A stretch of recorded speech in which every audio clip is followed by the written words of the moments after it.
I just remember thinking, if I stop now, I am not finishing this race in the way that I intended to, in terms of prepping and training and visualizing what it's like at mile 20 and what I need to do to get that time and to cross that enormous, beautiful finish line. It was a no-brainer. It was bigger than that at that point of the race. Like, the race wasn't about me. It was about this little baby hunkering down in a pile of leaves. Even if I wanted to finish the race, there was no way I could without helping this little one. Hello there. Welcome to Warm Fuzzies. I'm your host, Karman Hotchkiss.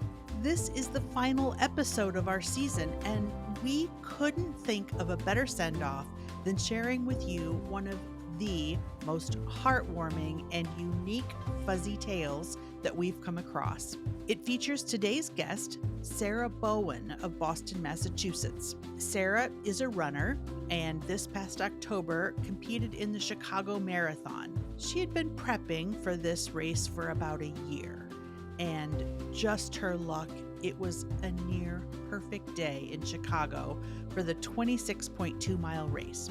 But something even more special was in store on the course for Sarah, and it wasn't clocking her personal best. Right around mile 20, right when runners are feeling the pain of this long course, Sarah spotted a tiny white and black fur ball off to the side of the road. Sarah didn't have to think twice about what she would do next. Hey, Sarah!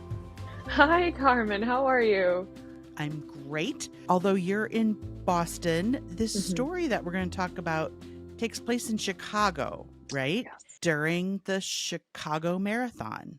Why are you running a marathon in Chicago? I've been a runner my whole life. I've always enjoyed it. I've never done marathon distance running, though. That is a whole nother animal. And so for me, I started to get a little bit of the marathon itch. It's one that you can get in pretty easily with the lottery. And so I was like, maybe I should just sign up for this one and see how the training goes. So I put my name in the lottery. I didn't get in. And when I looked on the website, there's so many charities that you can run for. And the one that stood out to me was Daily Paws. It's an amazing animal welfare organization that rescues cats and dogs and rehomes them. It's one of the largest in Chicago, and their mission just spoke to me because I have 2 rescue cats of my own, and I've grown up with cats and dogs my whole life. And I show up in Chicago, and I'm at the start line. I'm like, okay, I want to do my personal best. I have a goal in my mind. This is your first marathon This ever? was my second marathon. Your second marathon. Okay. But when I signed up for it, I had never run one before. Got it. Yes, because it's a whole year process. So you have to be really committed to running a marathon when you sign up and raise money for charity over a year. So I'm like, all right, I have to do this. This ended up being my second. My first was in May of the same year. So when I got to the start line, I already had goals that were like, okay, let's see. This is a flat course, perfect weather. I'm ready. And then I find a cat at mile 20. The marathon is 26 miles, right? Mm-hmm. So Yes. You're at mile 20. Mm-hmm. And how are things going up to that point? I was feeling great through mile 14, started to slow down a bit, refreshing my legs. I know that from talking with people who run many marathons, mile 20 is when the race starts. You have a 10K left. You have to tune inwards. You have to be really mindful of the fact that your body's hurting. You're not really thinking of a lot of things aside from the pain that your legs are in every step. And you're just like, okay, I have X number of minutes left. I have X number of miles left, and I'm almost there. And you can hear the crowd getting more excited. So I started to have that mindset shift of like, all right, I got to tune in now. All right, I'm tuned in. I'm all in on this. I am going to finish this race. How was your time at this point? I was hitting my goal pace, which was a lot faster. Again, it's a world major, so the crowd just carries you through this whole race to begin with, which also means that you're pushing pace a little bit. You're starting to get more tired more quickly because of how exciting it is. And because I started to get a little bit more tired trying to refresh my legs for the last 10K, I moved over to the left side of the course where I'm running in the bike lane, which allowed me to see this cat on the side. Describe the cat as you see it. You know, it's funny because at this point in the race, at mile 20, you're not really able to process a lot of things because you're starting to have tunnel vision. I think we had gone underneath a highway, so it was darker. It felt like a tunnel. as it was just a bridge overhead. I don't know how I immediately saw that this was a cat because it was just this white little fluffy, tiny, tiny thing. So what kind of shape was this kitten in? What was he doing? From a distance, I said I was on the left side, so I had seen this cat probably from 10 feet away, just running along the side of the sidewalk, pushed up against the wall. Really looked so scared. And with the volume in the tunnel of people yelling and the echoing of the runners, I just see this cat cry, but it was silent because it was so loud, but it was also so small that he was just looking around, seeing how many people there were. I've never seen a cat look so terrified in my life. And it broke my heart. Yeah, it's breaking my heart right I now know. just thinking about it. And so what do? You're on a mission here, Hmm. but kitten, what happens next? I remember slowing down. I didn't fully pivot to pick this little one up because I just was trying to process. I'm like, why is there a cat here? I try to look around. Like, is there someone who's lost their cat? Is there a mom here? Like, where are the other kittens? Because I know that there's probably a litter. I remember I see this woman who's walking along the sidewalk underneath the tunnel, probably cheering on one of her friends or family members, and she notices the cat too. And I'm like, oh, okay, good. Someone's gonna help the cat.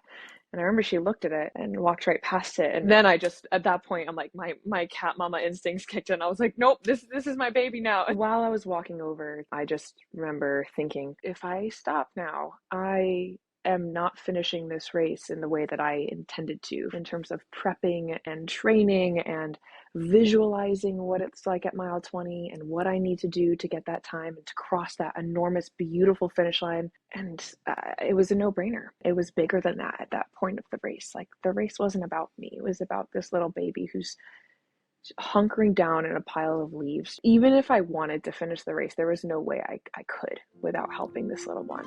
Right now, we're going to take a quick break. And when we come back, we'll hear what Sarah did next with that tiny kitten. Plus, who else came to their aid?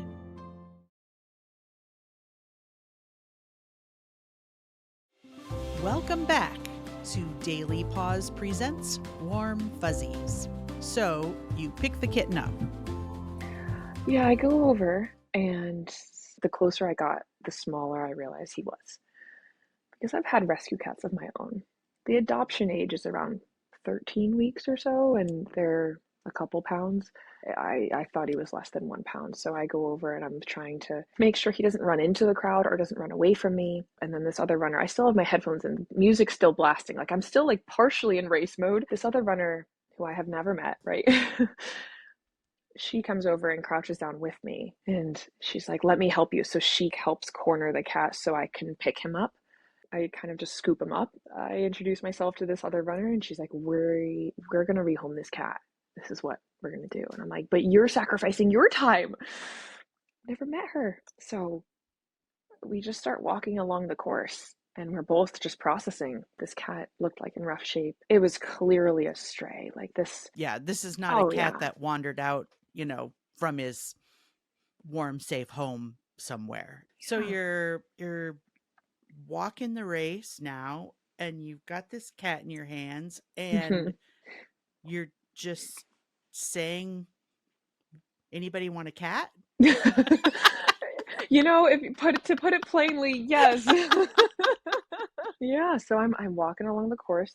So Gia, the girl who had stopped with me, I was like, do I put the cat down? And I'm like, I can't. I have to carry him. So she's like, we're gonna find someone along the side of the course to take this little one. So we have asked every single spectator who initially just looked at us and was like, what's going on? And typically people are like, oh yeah, I need some water. We're like, do you want a cat? And I remember we asked about 15 plus people. I don't even know. I think everything was blurring at this point. I'm thinking about how loud it is.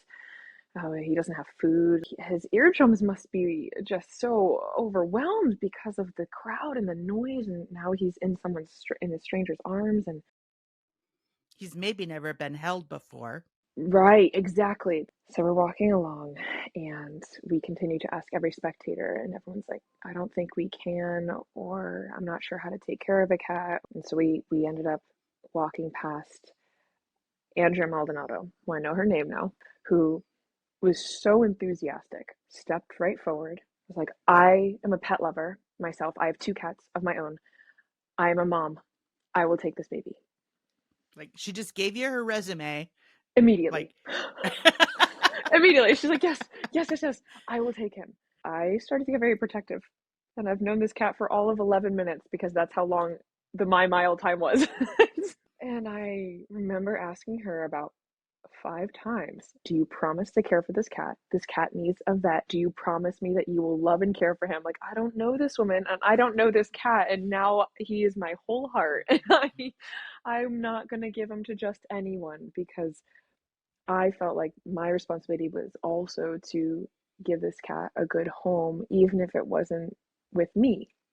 And she's like, I promise. And I felt from the way that I handed her the cat, I knew just in that handoff, in that exchange, just she picked him up so gentle.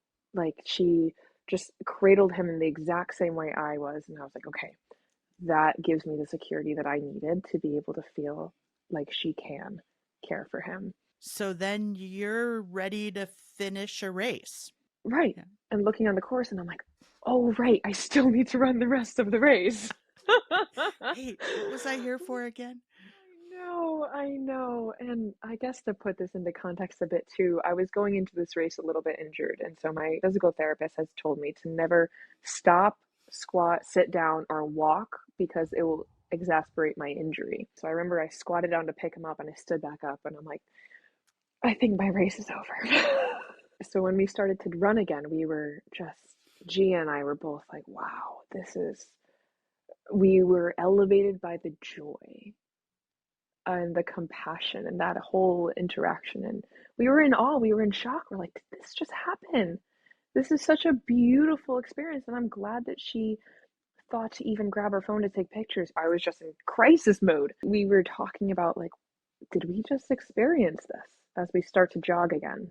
We're like, wow, our legs really hurt because we just walked for a mile and our body was like, all right, that's your whole race. You're done. We're done. She did the same thing I did. She sacrificed her race and we ended up walk running the rest of it because of just like how it was hard to start back up. So you get almost to the finish line Mm, and maybe you guys had one more piece of aid to give out before you got there. Tell me about that a little yeah. bit. I remember at mile 25, I looked down at my watch and I told Gia, I'm like, Gia, if we run the rest of this race, if we just push through, we have 1 mile left. We could Boston qualify just to have that time stamp of going under 3:30, 3 hours and 30 minutes. It's just such a beautiful feeling to have to cross and be like, wow, we just did that. And as we're running down, I notice this girl who, if you've ever seen anyone run towards the end of the race and their legs give out, it's a scary thing to witness. At this point, I'm looking at the time.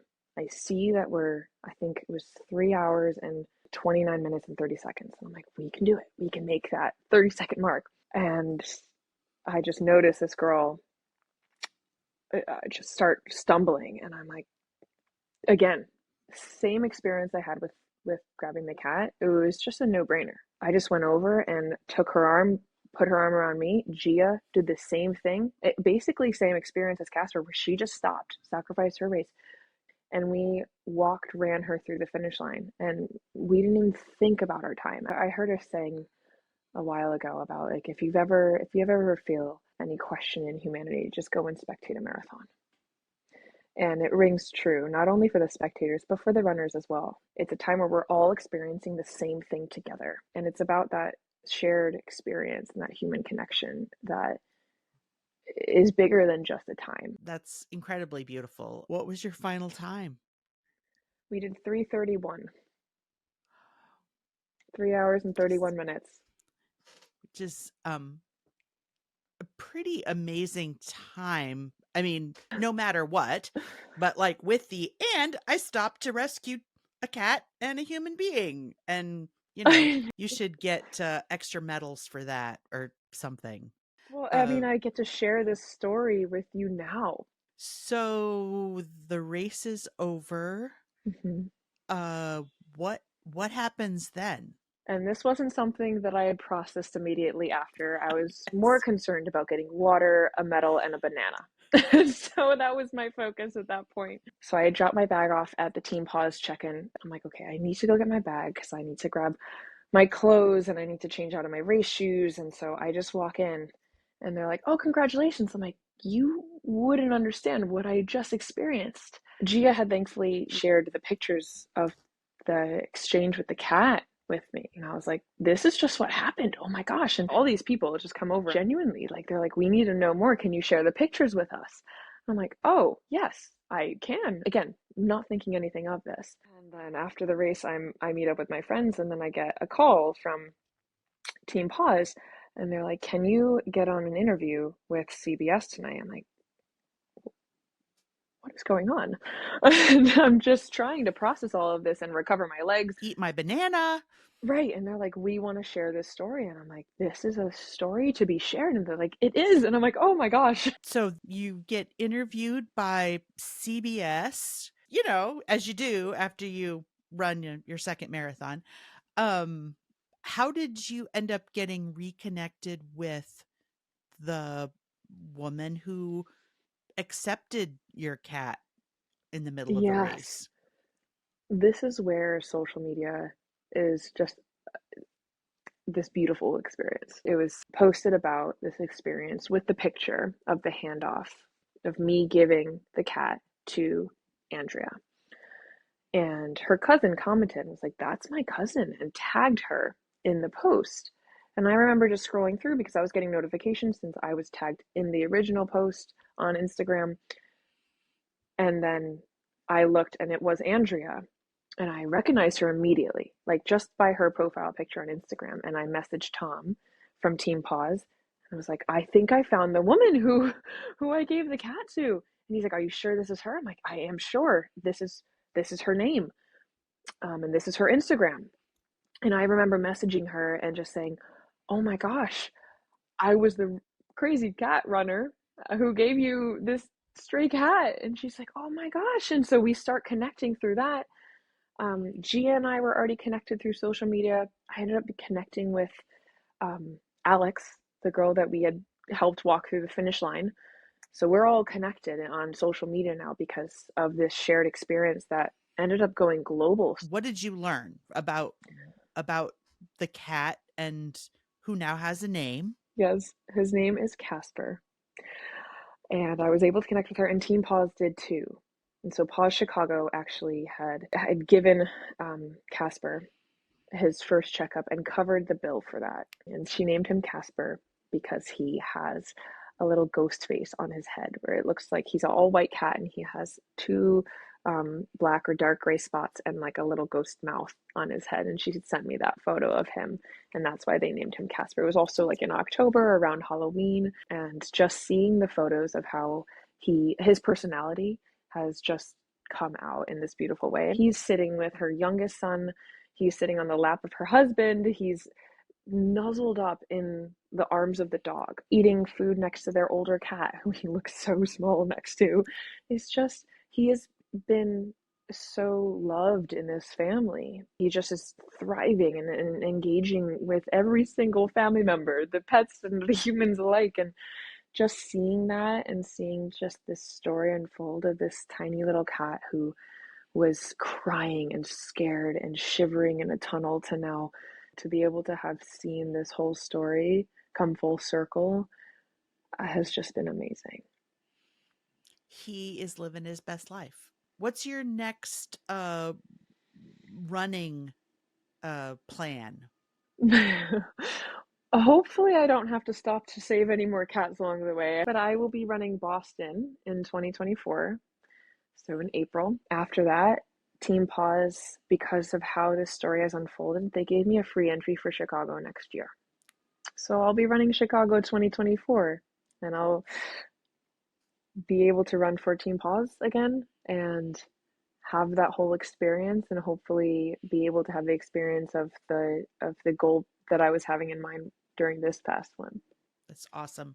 I would say you accomplished quite a lot that day, even if it wasn't some of the things you thought you were going to do when you got up that morning.